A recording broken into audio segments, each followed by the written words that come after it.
সুপ্রভাত বন্ধুরা। আজ 30শে মার্চ, শুভ সোমবার 2026।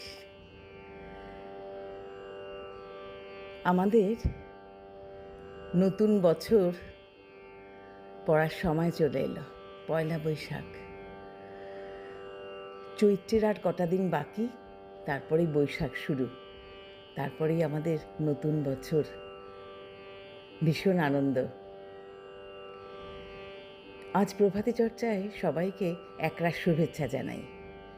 যাদের জন্মদিন তাদের জন্য রইল অনেক ভালোবাসা। আজ কবি ভবানী প্রসাদ মজুমদারের কাদের তরে লিখছো দাদা কবিতাটি এনেছি। কাদের তরেই লিখছো দাদা, লিখছো কাদের তরে?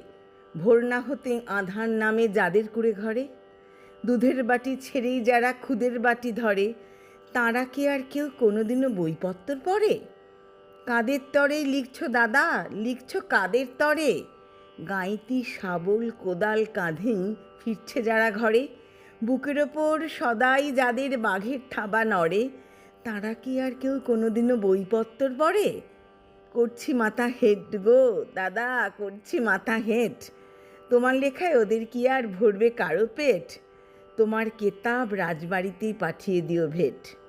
মিলবে খেতাব, মিলবে খাতির, বাড়বে খাতির রেট। সত্যি ভীষণ জ্বালা দাদা, সত্যি ভীষণ জ্বালা। ছড়ার মালা চায় না ওরা, চায় না ছড়ার মালা। রূপকথার ওই রাজমহলে ঝুলছে ক্ষুধার তালা। ওদের চোখে স্বপ্ন আঁকে পান্থা ভাতের থালা। পাঁচতলাতে নয়কো যারা গাছতলাতেই থাকে, তোমার কলম তাদের গোপন ব্যথার কি খোঁজ রাখে? ডুবছে যারা জটিল জীবন চোরাবালির পাঁকে, তাদের চোখের জলে কজন চালচিত্তির আঁকে?